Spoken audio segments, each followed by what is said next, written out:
오늘 3월 첫날이거든요. 이번 한 달도 하나님의 은혜와 평강과 복이 저와 여러분들의 삶 가운데 넘쳐나게 되기를 예수님의 이름으로 축복합니다. 아멘. 우리는 새해가 되면 이렇게 인사합니다. 어떻게 인사하죠, 우리 친구들? 새해 복 많이 받으세요. 이렇게 인사를 합니다. 여러분, 복이 무엇일까요? 복. 네, 좋은 거예요. 맞아요. 국어 사전을 보니까 이렇게 나와요. 삶에서 누리는 좋고 만족할 만한 행운 또는 거기서 얻는 행복, 이렇게 나와요. 자, 그런데 기독교적인 복은 좀 개념이 좀 달라요. 잘 들어보세요. 단순한 행운이 아니라 하나님이 주신 은혜의 선물로 구원과 영생 같은 핵심적 은혜를 포함한다. 그리고 이 복은 하나님과의 관계 속에서 누리는 것이며 물질, 건강, 평안 등 다양한 형태로 나타날 수 있다. 이렇게 돼 있어요. 여러분, 복은요, 한마디로 좋은 거예요, 안 좋은 거예요? 좋은 겁니다. 그러니까 받아야 돼요, 안 받아야 돼요? 자, 받아야 됩니다. 복은 좋은 거예요. 그래서 우리는 서로에게 복이 임하기를 위해서 우리가 너에게 복이 임했으면 좋겠어, 이렇게 우리가 복을 빌어준다고 그러죠. 복을 위해서 기원하는 거예요. 기도. 그래서 축복한다 그럽니다. 이 축이 빌축입니다. 빌축. 한자로 빌축. 복이 너에게 임했으면 좋겠어 라는 게 이제는 축복이에요. 근데 우리는 축복을 할 뿐 복을 줄 수가 없는 존재들이 바로 우리 인간들입니다. 여러분, 복은 누가 주나요? 복은 하나님이 주십니다. 따라하겠습니다. 복은 하나님이 주신다. 아멘. 자, 창세기 1장 28절 보면 이렇게 나옵니다. 하나님이 그들에게 복을 주시며. 누가 줬다고요? 하나님이. 5장 2절에 남자와 여자를 창조하셨고 그들이 창조되던 날에 하나님이 그들에게 복을 주시고, 9장 2절 하나님이 노아와 그 아들들에게 복을 주시며, 12장 2절에 내가 너로 큰 민족을 이루고 내게 복을, 이 정도 하면 좀 따라할 만도 한데요. 내게 복을 주어 내 이름을 창대하게 하리니 너는 복이 될지라. 여러분, 복 누가 준다고요? 사람이 주는 게 아닙니다. 복은 하나님이 주는 거예요. 그렇기 때문에 복을 주시는 하나님 앞에 우리가 구해야 돼요. 하나님, 나에게 복 주세요. 이렇게. 자, 이사야 65장 16절을 보니까 이렇게 기록되어 있습니다. 이러므로 땅에서 자기를 위하여 복을 구하는 자는 진리의 하나님을 향하여 복을 구할 것이요 그랬습니다. 누구한테 복을 구하라고요? 진리의 하나님. 우리에게 복 주시기를 기뻐하시는 하나님께 복을 구하라. 이렇게 기록이 되어 있어요. 자, 우리는 이런 질문을 할 수 있습니다. 그럼 누가 복을 받을 수 있지? 누가 복을 받을 수 있는가? 시편 150편 중에 가장 먼저 나온 이 시편 1편 첫 번째 줄에 복 있는 사람은, 이렇게 지금 시작을 하거든요. 그런데 복을 받으려면 어떤 사람이 복이 임하는가? 복 받으려면은 너 이렇게 해야 돼 라고 기록되기보다 먼저 이거를 피해야 돼, 그것부터 멀리 해야 돼 라는 말씀에서 먼저 시작을 합니다. 자, 1절 말씀을 우리 함께 다시 한번 읽어보겠습니다. 시작. 복 있는 사람은 악인들의 꾀를 따르지 아니하며 죄인들의 길에 서지 아니하며 오만한 자들의 자리에 앉지 아니하고. 아멘. 여러분, 복 있는 사람은 따르지 않고 서지 않고 자리에 앉지 않는 자가 복이 있대요. 따르지 않고 서지 않고 앉지 않은 거. 자, 그러면 누구를 따르지 않고 어디에 서지 않고 어디에 앉지 않는가, 이 말씀이 중요하겠죠. 자, 누구를 따르지 않는가? 여기 말씀해 보니까 악인들의 꾀를 따르지 않고 그랬습니다. 여러분, 여기에서 꾀라는 건 뭐냐면 하나님의 말씀, 하나님보다 세상 논리가 더 맞아 라고 생각하는 것. 여러분, 그게 여기에서 말하는 악인들의 꾀예요. 그리고 그 다음에 어디에 서지 않고 이렇게 나왔냐면 죄인들의 길에 서지 않는다 그랬습니다. 죄의 길. 죄인들이 걷는 그 길에 서지 않을 때 복이 있다는 거예요. 여러분, 죄는 뭐냐면 하마르티아라고 해가지고 이 관역에서 벗어난 것, 그게 죄입니다. 그러니까 하나님이 정해놓으신 이 중심, 기준이 있는데 그 삶에서 벗어나는 것, 그게 죄예요. 근데 이 죄의 길에 선다라는 것은 그러면 어떤 의미예요? 하나님이 정해놓으신 기준에서 벗어난 길을 따라가는 것, 그것이 하나님께서 말씀하시는 죄의 길이라는 거예요. 그리고 그 다음에 어디에 앉지 않는다라고 나와 있냐면 오만한 자들의 자리에 앉지 않는다 그랬어요. 여러분, 오만하다, 교만하다라는 사람은 어떤 사람을 말하는 거냐면 하나님을 거부하는 사람을 말하는 거예요. 하나님을 믿지 않는 사람들을 말하는 겁니다. 하나님을 우습게 여기고 경건한 삶을 비웃는 사람들, 이 사람들을 말하는 거예요. 그러니까 우리가 복을 받으려면은 따르지 않고 서지 않고 앉지 않아야 하나님의 복이 임한다라는 거예요. 그런데 이러한 자리에 우리가 있으면 복 받기가 어렵다라고 말씀하는 거죠. 자, 우리의 인생은 누구와 함께 하는가가 참 중요합니다. 여러분, 남편과 아내와 이게 살다 보면 닮는 점들이 생긴단 말이죠. 음식도 먹는 게 닮기도 하고 살다 보면 생김새도 닮는 부부들도 있어요. 여러분, 함께 하는 게 참 중요합니다. 누구와 함께 하느냐에 따라서 인생이 완전히 갈릴 수가 있어요. 왜냐하면 함께 하는 사람, 누구와 시간을 보내느냐에 따라서 우리의 삶이 변하기 때문에 그렇습니다. 우리 아이들이 지금은 어리니까 부모님과 함께 지내는 시간들이 그래도 있어요. 그런데 한 중학교 올라가고 고등학교 올라가는 순간 부모님들과 함께하는 시간보다 누구와 함께하는 시간이 많을까요? 친구들과 함께하는 시간이 훨씬 더 많아집니다. 그렇기 때문에 우리 아이들이 이제는 3월 2일, 이제 이번 주부터 행복한 겨울방학이 끝나고 학교에 들어가게 되는데 우리 부모인 저와 여러분들이 기도해야 할 기도 제목, 그리고 우리 아이들이 기도해야 되는 기도 제목은 뭐냐? 하나님, 좋은 선생님 만나게 하여 주시고 좋은 친구들을 만나게 하여 주시옵소서. 그렇게 기도해야 돼요. 우리 친구들만 얘기해봐요. 좋은 누구를 만나게 해달라고 기도하라고요? 좋은 선생님 만나게 기도하고 좋은 친구들 만나게 해달라고. 여러분, 이 만남의 복을 위해서 우리 부모 세대인 저와 여러분들이 기도해야 할 줄로 믿습니다. 여러분, 공부 잘하는 친구와 함께 지내죠? 그러면 공부 잘할 확률이 높아질까요? 떨어질까요? 높아집니다. 왜요? 그 친구들 자주 공부하니까. 나 공부하러 갈래. 그럼 놀 친구가 없으니 공부 잘하는 친구들 만나면요, 공부 잘할 확률이 높아집니다. 신앙생활 잘하는 사람과 가까이 지내면 신앙생활 잘할 확률이 높아지겠죠. 성품이 좋은 친구들을 사귀면 그 좋은 성품의 영향을 받게 돼요. 근데 이와 반대로 욕하는 친구 만나잖아요. 그러면 욕 배울까요? 안 배울까요? 욕을 금방 배웁니다. 그래서 좋은 친구들을 만나야 돼요. 도둑질 하는 친구를 가까이 해. 그러면 금방 도둑질 됩니다. 그러니까 누구와 함께 하는가가 인생에 굉장히 중요한 거죠. 말씀에도 그렇게 나와요. 잠언 13장 20절. 지혜로운 자와 동행하면 지혜를 얻고 미련한 자와 사귀면 해를 받느니라. 14장 7절. 너는 미련한 자의 앞을 떠나라. 그의 입술에는 지식이 있음을 보지 못함이니라. 22장 24, 25절. 노를 품는 자와 사귀지 말며 울분한 자와 동행하지 말지니 그의 행위를 본받아 내 영혼을 올무에 빠뜨릴까 두려움이니라.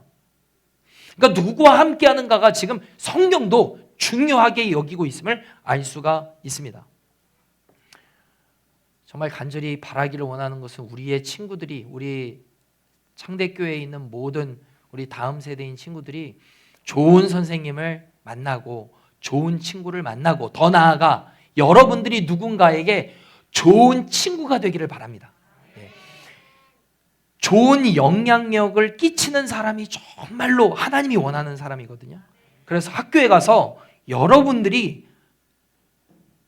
학교 친구들에게 좋은 영향력을 주고 선생님들이 너무 힘들어할 때 여러분들을 보고 그래, 우리 교회, 우리 학교에 우리 학급에 누가 있지? 예린이가 있지, 채윤이가 있지. 여러분 이러면서 선생님이 기뻐한다면 얼마나 좋겠어요. 저기 부모인 저기 한 3분 아멘하고 우리 친구들은 관심조차가 없네. 여러분 아멘이니?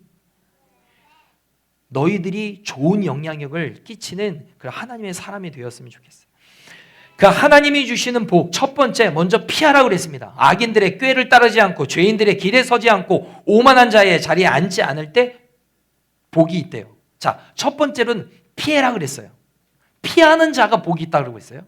자, 근데 반대로 이제 두 번째로는 이제는 쫓으라 그래요.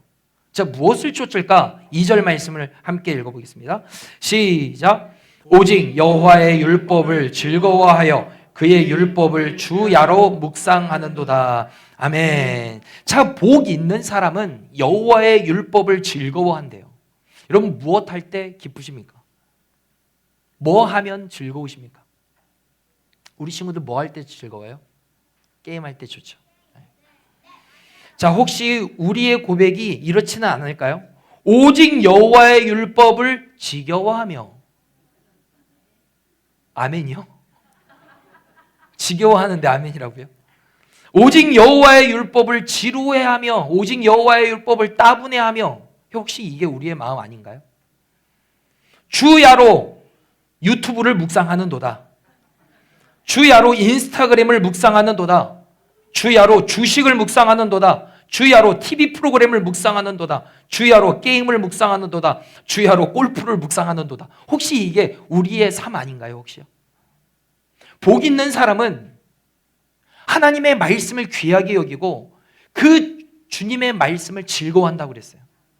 그 말씀을 묵상하는 이 기쁨을 맛보았다고 그랬어요. 그러니 복이 있는 거죠. 그런데 이와는 정반대의 삶을 살면서 내가 복받기를 원한다. 내가 복을 누리기를 원한다. 그러면 참 이 복받기가 어려운 거죠. 여기서 주야로라는 것은 밤낮, 수시로라는 것은 묵상이라는 것은 곱씹다라는 거예요. 곱씹다. 여러분, 우리는 먹은 음식이 들어가면은 이 안에서 위가 운동을 하죠. 그리고 배설물로 나갑니다. 근데 손은 먹은 것을 거꾸로 웩 하고 올려가지고 어떻게 해요? 계속 씹습니다.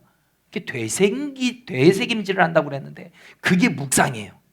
자, 묵상이라는 건 뭐냐면 내가 들었던 말씀을 계속적으로 곱씹는 거예요. 그게 묵상입니다. 그 자가 복이 있다는 거예요. 그러면 우리가 오해하지 말아야 되는 거는, 그러면 우리가 학교도 가지 말고 직장도 가지 말고 아무것도 하지 말고 그냥 밤낮 말씀만 읽는 자가 복이 있나?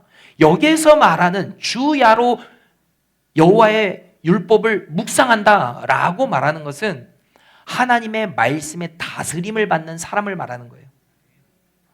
말씀을 듣지만 우리의 약함은 무엇이냐면 금방 스쳐가서 지나가게 되는 거죠. 말씀을 안 듣는 건 아닙니다. 말씀을 듣습니다. 그러면 근데 남아있지를 않는 거예요. 마치 월급 통장에 우리의 돈이 딱 꽂히는데 바로 카드값으로 나가서 휙 지나가는 것처럼 우리의 말씀이, 하나님의 말씀이 귀로 들렸는데 금방 나가버리는 겁니다. 남는 게 없는 거예요.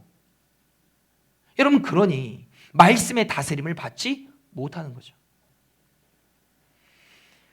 이번 주 새벽 말씀 가운데 이런 말씀이 있었습니다. 요한복음 8장 31절에 이러므로 예수께서 자기를 믿은 유대인들에게 이르시되 너희가 내 말에 거하면 참으로 내 제자가 되고 그랬습니다. 내 말에 거하면 참으로 내 제자가 된대요. 예수님의 제자는 누구냐? 예수님 말씀에 거한다라는 거예요. 이 말씀에 거한다라는 건 뭐냐면 예수님의 말씀의 다스림을 받는 걸 말하는 거예요. 이러한 자가 하나님이 주시는 복이 있다라고 했어요. 여러분, 이 하나님이 주시는 말씀을 귀하게 여기는 사람에게 주시는 복이 무엇이냐? 우리 3절을 읽어보겠습니다. 3절 시작. 그는 시냇가에 심은 나무가 철을 따라 열매를 맺으며 그 잎사귀가 마르지 아니함 같으니 그가 하는 모든 일이 다 형통하리로다. 아멘. 여러분, 말씀을 깊이 묵상하고 말씀의 다스림을 받는 그 사람은 시냇가에 심은 나무가 철을 따라가 열매를 맺은 것 같대요. 여러분, 머릿속으로 한번 그림을 그려보세요. 시냇물이 졸졸졸 흐르는데 그 시냇가 바로 옆에 나무가 심겨져 있습니다. 그러면 그곳에 심겨져 있는 나무의 뿌리는 어디로 향할까요? 시냇가에 향하게 되는 거예요. 그러면 1년 내내 시냇가에서 흐르는 물의 수분의 영양을 공급을 받고 사시사철 잎이 무성한 거죠. 때가 되면 열매를 맺고 건강하게 자라는 거죠. 말씀을 깊이 묵상하고 말씀의 다스림을 받는 이 사람이 이와 같다라는 거예요. 그 잎사귀가 마르지 아니함 같으니 그가 하는 모든 일이 다 어떻게 된다고요? 형통한대요. 여러분 따라하겠습니다. 다 형통하리로다. 여러분 하는 모든 일들이 다 형통하게 된대요. 여러분 이것이 하나님이 오늘 우리에게 주신 약속의 말씀입니다. 하나님의 말씀의 다스림을 받을 때 하나님의 약속의 말씀을 누리고 기억하고 말씀대로 살아가는 자에게 하나님이 주시는 은혜와 복이 이렇다라는 거예요. 열매를 맺고 잎이 무성하고 어떠한 일을 하더라도 다 형통하는 삶. 여러분 그것이 말씀을 묵상하는 삶이다라는 거예요. 그런데 우리는 얼마나 흔들릴 때가 많습니까? 사람들의 말에 의해서 왔다 갔다 하고 환경에 따라서 왔다 갔다 하고 시대의 어떤 유행에 따라서 왔다 갔다 할 때가 있습니다. 이쪽에서 얘기하면 확 쏠렸다가 저쪽에서 얘기하면 저쪽으로 확 쏠렸다가 환경이 좋으면 너무 좋아했다가 조금만 안 좋으면 확 떨어졌다가 여러분 그게 왜 그러냐면 어디에 중심을 두지 않아서 그러냐? 말씀에 중심을 두지 않아서 그렇습니다. 우리가 말씀, 기록된 하나님의 말씀의 뿌리, 근원을 담고 있어야 되는데 그래야 말씀을 중심에서 기준 삼아서 살아가는 건데 우리의 삶이 그게 중심이 아니다 보니까 사람의 말에 따라 왔다 갔다 하는 겁니다. 그러니까 내 환경에 따라 왔다 갔다 하는 거고 내 기분에 따라 왔다 갔다 하는 겁니다. 복 있는 사람은 어떤 사람이냐? 하나님의 말씀에 나의 인생의 뿌리를 깊이 박아둔 사람. 여러분 그 사람이 복이 있다라고 성경은 가르쳐주고 있는 거예요. 자, 4절 말씀해 보니까 악인들은 그렇지 아니하며 오직 바람에 나는 겨와 같도다 그랬습니다. 여러분 말씀이 없이 내가 하고 싶은 대로 내가 기준 삼아서 살아가는 이 사람들이 악인이에요. 근데 이 사람들은 오직 바람에 나는 겨와 같대요. 여러분 바람에 나는 겨가 뭐냐면 여러분 그 곡식 같은 것에 그 알맹이가 있는 거는 위에서 이렇게 선풍기 바람이나 이제 차가운 바람이 이렇게 자연 바람이 불 때 위에서 떨어뜨리면 알곡이 있는 것은 어떻게 떨어질까요? 아래로 떨어집니다. 그런데 껍데기, 쭉정이, 겨 같은 거는 바람이 확 불면 알갱이가 없으면 떨어지면 어떻게 할까요? 휙 하고 날아가 버립니다. 여러분 이와 같다라는 거예요. 말씀이 인생에 없는 사람은 환란이 불고 어려움이 있고 인생의 풍파가 찾아오게 되면은 금방 날아가게 되는 거예요. 금방 흔들리게 된다는 거예요. 그러니 열매가 없는 거죠. 우리의 인생의 뿌리를 하나님의 말씀에 이 하나님의 기록된 말씀의 뿌리를 담고 살아가야 되는데 그게 아니니 흔들리는 겁니다. 환경에 따라서 나의 기분에 따라서 사람들의 말에 따라서 왔다 갔다 하게 된다는 거죠. 그러니 복을 받기가 어렵다라고 지금 성경은 우리에게 가르쳐주고 있는 거예요. 자, 5절 6절 제가 읽어보겠습니다. 그러므로 악인들은 심판을 견디지 못하며 죄인들이 의인들의 모임에 들지 못하리로다. 무릇 의인들의 길은 여호와께서 인정하시나 악인들의 길은 망하리로다 그랬습니다. 여러분 악인들은 심판을 견디지 못한다. 이 말은 뭐냐? 아까 말씀드린 바람이 불 때 인생의 풍랑이 있을 때 견디지 못하고 훅 하고 날아가 버린다라는 겁니다. 그러나 의인들은 말씀을 깊이 묵상하고 말씀을 붙잡고 살아가는 그 사람에게는 환란이 오고 풍파가 오고 어려움이 온다 하더라도 의인들의 길은 복이 있다라고 지금 말씀을 하시는 거예요. 의인들의 길은 여호와께서 인정하시나 그랬어요. 인정하시는 하나님이 인정하시는 삶을 살 수 있다라고 말씀을 하시는 거예요. 그리고 악인들은 망하게 된다. 왜요? 말씀이 없으니까요. 여러분 저와 여러분들의 영혼에 하나님의 말씀이 날마다 풍성하게 있게 되기를 예수님의 이름으로 축복합니다. 여러분 그러한 삶을 살아가는 자가 하나님이 내려주신 복을 받아 누린다라고 지금 말씀을 하시고 있는 거예요. 여러분 지난주에 그 사순절 말씀 묵상표를 나누어 드렸습니다. 이번 한 주 동안 열심히 읽으신 분들이 많이 계실 거예요. 근데 지난주에 못 오셔서 가져가지 못하신 분, 오늘 1층 필경대에 놔드렸습니다. 매일같이 하나님의 말씀 많은 분량 아니라 할지라도 한 장이라도 나는 오늘도 하나님의 말씀의 다스림을 받으며 지낼 거야. 여러분, 이렇게 나아가는 사람이 복이 있는 자라는 거예요. 시냇가에 열매를 맺는 사람이라는 거예요. 다 형통하리로다. 주님이 약속해 주신 말씀이 바로 그것입니다.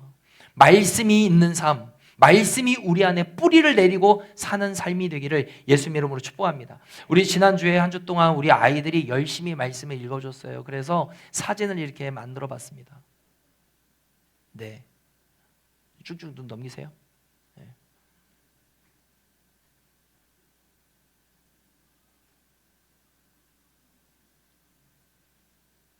예, 열심히 읽었죠, 우리 아이들.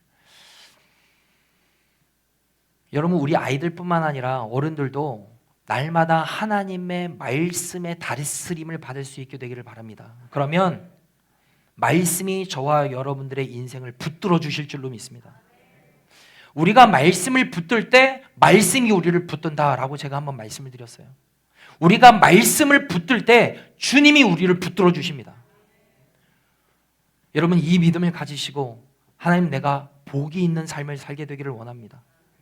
하나님의 말씀의 다스림이 내 안에 있게 되기를 원합니다.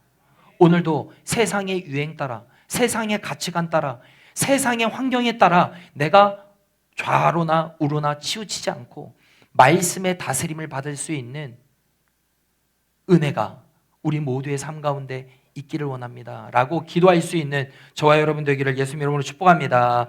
기도하겠습니다.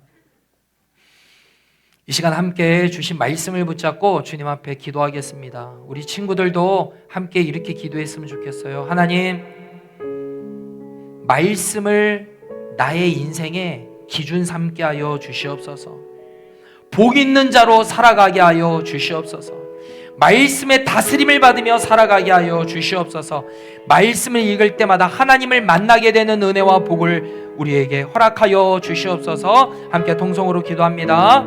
하나님, 감사합니다. 하나님, 우리가 말씀의 다스림을 받게 되기를 원합니다. 하나님, 우리가 말씀을 지킬 때 그 말씀이 우리의 삶을 지켜주시게 되는 줄로 믿습니다. 아버지 하나님, 말씀을 묵상하고 말씀의 다스림을 받고 하나님의 말씀이 우리 가운데 임하게 되면은 주님이 약속해 주셨습니다. 다 형통하게 될 것이다. 주님 약속해 주셨습니다. 하나님, 이 약속의 말씀을 하나님 우리가 붙잡고 나아갑니다. 하나님, 세상의 환경에 따라 사람의 말에 세상의 가치관에 우리가 휘둘리지 않게 하여 주시옵소서. 약속의 말씀을 붙잡고 하나님이 뭐라고 말씀하시는가, 하나님은 우리에게 뭐라고 약속하셨는가, 하나님 약속을 붙잡고 하나님 살아가게 하여 주시옵소서. 하나님, 그때 하나님 시냇가에 심은 나무가 열매를 맺음과 같이 잎이 풍성하게 될 것이다. 그 열매 맺는 인생을 우리 모두가 살게 하여 주시옵소서. 감사합니다. 하나님, 말씀의 다스림을 받는 우리의 삶이 되게 하여 주시옵소서. 우리가 죄인들의 길에 서지 않고 또 악인들을 따르지 않고 또 오만한 자들의 길에 서지 않고 우리가 오직 여호와의 율법을 즐거워하게 하여 주시옵소서. 그 율법을 주야로 묵상하는 가운데 그 말씀대로 행할 때 다 형통하게 된다고 말씀해 주신 주님, 그 놀라운 은혜와 복을 우리 모두에게 허락하여 주옵소서. 감사드리며 예수 그리스도의 이름으로 기도합니다. 아멘.